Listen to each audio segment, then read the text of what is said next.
박목월의 산도화 보겠습니다. 산도화 같은 경우에는 딱 보시기에도 굉장히 짧은 작품인데요. 이렇게 길이가 짧음에도 불구하고 성격적인 측면이나 운율적인 측면, 시의 구조적인 측면에서 굉장히 여러 부분에서 다양한 개념어들로 설명이 되는 작품이라서 꼭 살펴봐야 하는 작품 중에 하나가 됩니다. 일단 산도화라고 하는 작품을 보셨을 때 가장 먼저 의아하게 생각되는 부분은 이 시의 성격이 관조적이다라고 하는 부분일 거예요. 여기서 이야기하는 관조적이다라고 하는 이야기는 일단 기본적으로 어떻게 접근하시면 좋냐면요. 무언가에 대해서 관망하고 조망하는 듯한 태도이다라고 생각하시면 편해요. 역시나 근데 관망, 조망 둘 다 어려운 단어죠. 그러니까 단순하게 봤을 때 무언가를 관찰하고 바라보는 태도일 뿐이에요. 관찰하고 바라보는 태도. 그렇죠? 그래서 관조적이다라고 하는 말은 어떠한 대상에 대해서 어떤 본인의 감정이라던가 감상이라든가 이런 것들을 나타내지 않고 그저 바라만 보는 듯한 태도를 이야기합니다. 네, 산도화가 바로 그래요. 그냥 산에 피어있는 산도화를 화자가 바라만 보고 있어요. 그렇죠? 그리고 이 산도화가 피어있는 구강산이라고 하는 산의 모습, 그리고 그 산에서 발을 씻고 있는 암사슴의 모습이 마치 속세가 아닌 뭔가 다른 세계의 이야기 같아요. 그래서 탈속적이다라는 이야기 하는데 여기서 이야기하는 탈속적이다라고 하는 건 속세에서 벗어난 듯한 그쵸? 그러한 모습을 보여준다라는 점에서 탈속적이다라고 이야기하고요. 마지막으로 회화적이다라는 이야기 나오는데 회화라고 하는 말이 뜻하는 바와 같이 마치 그림을 그리는 듯하게 시상이 전개된다. 마치 그림을 보는 것 같다. 라는 표현에서 회화적이다 라는 표현 사용하고 있습니다. 그래서 산도화라고 하는 작품 일단 관조적인 태도, 그리고 탈속적인 태도, 회화적인 태도. 그래서 이러한 성격을 지니고 있다라는 거 먼저 체크해 보시면 좋을 것 같고요. 기본적으로 운율 형성 방식 세 가지 정도 크게 볼 수 있을 것 같아요.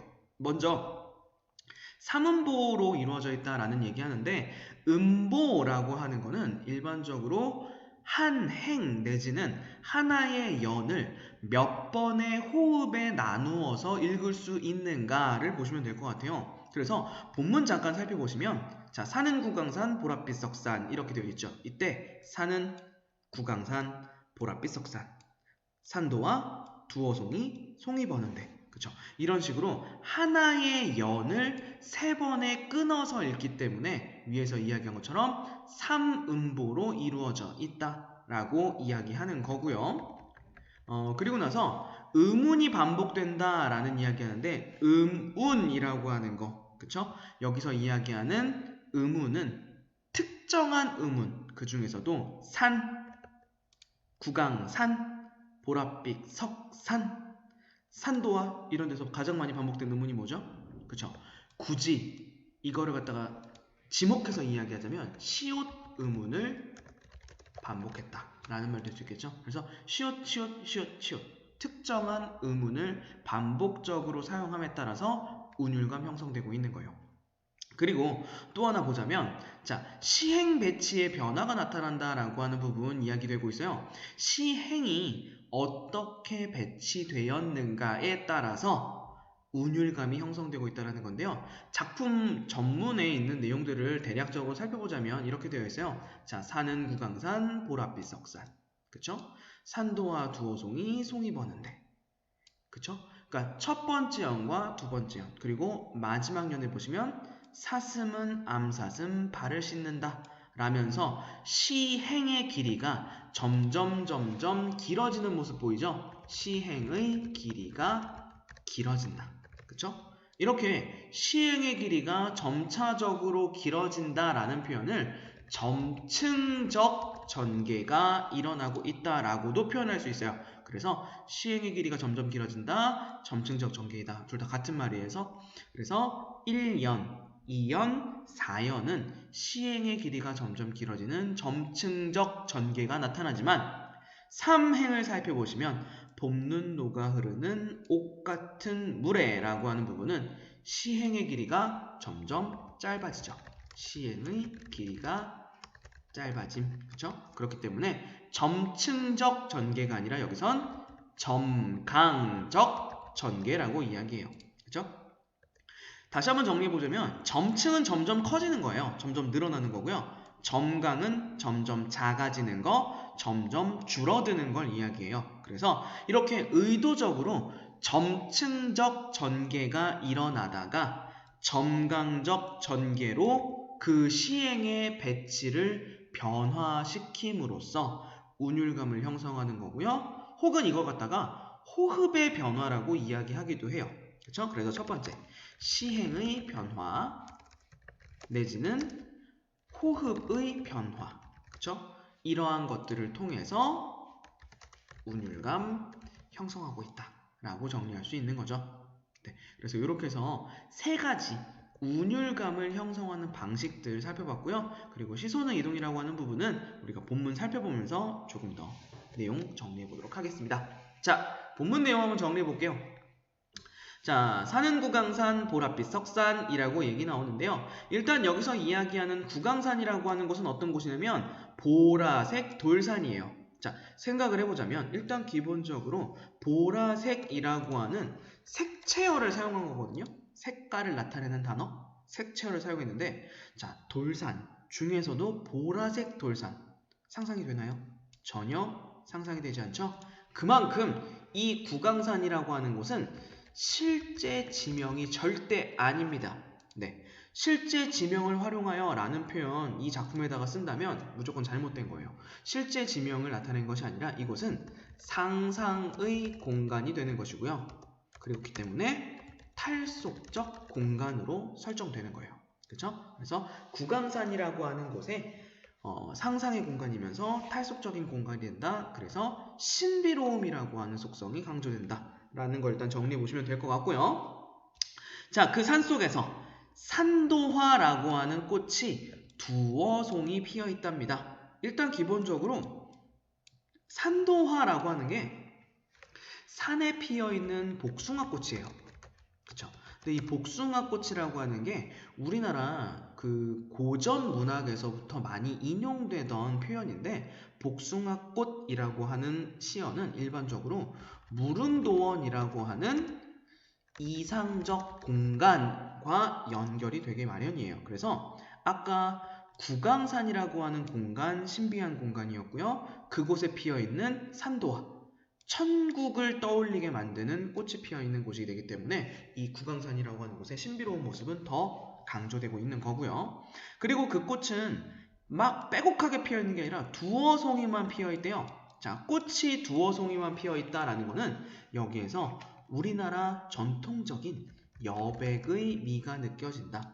드문드문 빈 공간이 남아있는 것에서 느껴지는 아름다움인 여백의 미가 느껴진다 라고 이야기하고 있고요. 자, 이렇게 산속에 꽃이 피어있는 모습이고요. 자, 그때 봄눈 녹아 흐르는 옥 같은 물, 옥 같은 물은 굉장히 깨끗한 물이겠죠?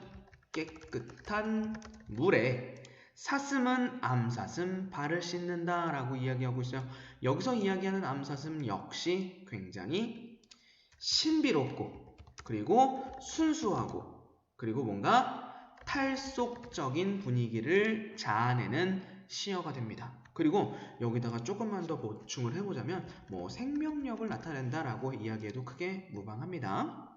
자, 이렇게 산도화가 피어있는 보라색 돌산에서 깨끗한 물에 암사슴이 발을 씻고 있는 모습을 관찰하고 있는 게 이 시의 전부예요. 뭐 이러한 모습이 아름답다거나 이러한 모습에서 화자가 감동을 느낀다거나 이런 부분은 전혀 없다라는 게 이 시가 관조적인 성격을 나타낸다 라고 이야기할 수 있는 가장 큰 이유가 됩니다. 네, 그래서 이렇게 해서 작품의 내용 정리해봤고요. 그냥 이 시 같은 경우에는 그냥 자연과 합의를 이룬 그쵸? 모습 그리고 뭔가 순수함 그리고 뭐 탈속적 분위기 그쵸?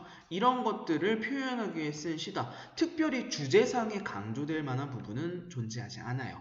그냥 관조적인 태도로 자연의 모습, 그리고 순수함의 모습, 이런 것들을 나타낸다 라는 것만 정리하시면 크게 무방할 것 같습니다. 그리고 아까 우리 마지막 특징 중에서 시선의 이동이 있다고 했었죠? 그 시선의 이동이 나타나는 부분을 정리해 보면 어떤 부분으로 정리가 되느냐? 자, 첫 번째 장면에서 화자는 보라색 설산을 먼 곳에서 전체 모습을 바라봐야만 해요. 그래서 먼 곳에서 바라보는 원경이라고 하는 시선이 드러나고요. 그 뒤에 산도화가 피어있는 모습, 암사슴이 발을 씻는 모습, 이러한 모습은 당연히 가까이에서 봐야 되겠죠. 그러니까 근경에서 바라보는 모습. 그래서 원경에서 근경으로의 시선 이동이 드러난다 라는 정리도 가능해집니다. 네, 이렇게 해서 산도화라고 하는 작품 전체에 나타나는 표현들 전부 다 정리해봤고요. 내용적인 부분보다는 표현 자체에 집중해서 내용 정리해보면 더 좋을 것 같아요. 자, 학습활동 넘어가서 정리해보도록 하겠습니다. 자, 이 시에 계절적 배경이 관련된 시어 찾아볼 수 있어요. 자, 일단 기본적으로 이 시의 계절적 배경 먼저 살펴보자면 봄눈이라는 시어 나왔었죠. 그리고 산도화라는 표현 나와 있었어요. 봄눈과 산도화라는 표현 살펴볼 수 있는데요. 일단 기본적으로 봄눈과 산도화에서는 꽃이 피는 계절, 눈이 녹는 계절, 그래서 봄의 계절감을 나타내주고 있다라는 거 정리해 보시면 될 것 같고요. 아래로 내려가서 뭐 보랏빛을 연두빛으로 바꿔보자, 작품의 분위기가 어떻게 달라지느냐라고 이야기하고 있는데, 보랏빛이라고 하는 거는 뭔가 신비로움, 그쵸? 신비로움, 탈속적 분위기, 이런 것들을 강조하게 된다면, 이걸 연두빛으로 바꾼다면 연두색은 뭔가 생명력, 그쵸? 그 다음에 뭐 활력, 그쵸? 활력, 뭐 생동감, 네, 이런 분위기로 바뀐다라는 거 정도 정리하시면 좋을 것 같네요. 자, 그리고 위에 있는 것도 한번 살펴볼까요? 자, 일단 시어에 대조적인 성격의 이미지가 있대요. 하나는 차갑고 견고하고 정지되어 있는 이미지, 그쵸? 하나는 따뜻하고 부드럽고 움직이는 이미지라고 하는데요. 자, 여기서 용어 한 가지만 바꿀게요. 자, 정지되어 있는 이미지라는 말은 반대로 어떻게도 다른 말로 표현할 수 있냐면, 이것은 정적이다 라고 이야기할 수 있고요. 움직임, 정지할 때 정자예요.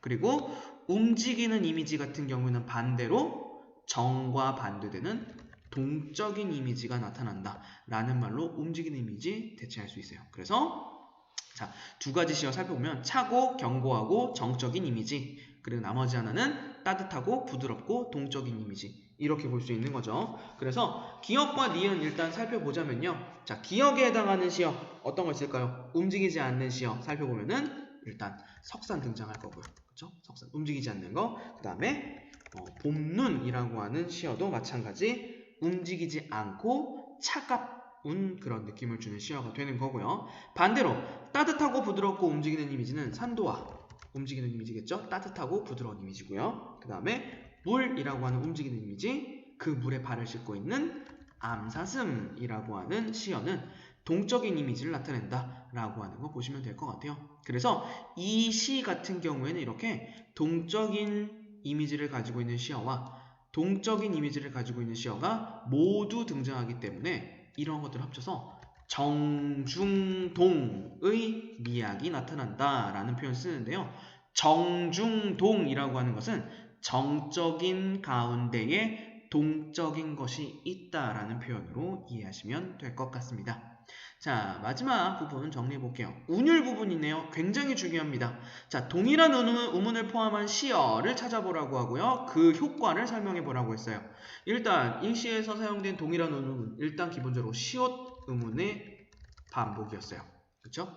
그래서 이 시옷이 사용된 단어들 모두 정리해 보시면 돼요. 그러면 일단 산 있었고요. 그 다음에 산도화 해 산 있었고요. 그 다음에 송이송이 할 때 송이 있었고요. 그 다음에 암사슴 할 때 사슴이라고 하는 건 역시 시옷 의문 반복되고 있었죠. 그래서 이러한 의문의 반복을 통한 효과는 운율감이라고 하는 거죠. 그쵸? 그래서 이거를 하나의 보기로 만약에 만들자면 시옷의 의문을 반복함으로써 운율감을 형성하고 있다라고 표현할 수도 있고요. 그리고 이 시옷 의문이라고 하는 걸 대놓고 말하지 않고 특정한 의문을 반복했다라고 표현할 수도 있어요. 그냥. 그쵸? 그래서 여기서 말하는 특정한 의문이 시옷을 이야기하는 거구나 라는 거 반드시 정리해 보셔야 합니다. 자, 두 번째 행의 길이에 관한 설명이에요. 행의 길이는 아까 우리 한번 살펴봤었죠. 자, 1, 2, 4연은 첫 행이 가장 짧고 그 뒤에가 중요하겠네요. 행의 길이가 점점 길어진다. 자, 점점 길어진다, 점점 늘어난다. 뭐라고 했었죠? 그쵸? 점층적이다 라고 정리했었고요. 근데 반대로 3년은 첫 행이 가장 길고 행의 길이가 점점 짧아지는 점강적 시상전개를 보이고 있는 거죠.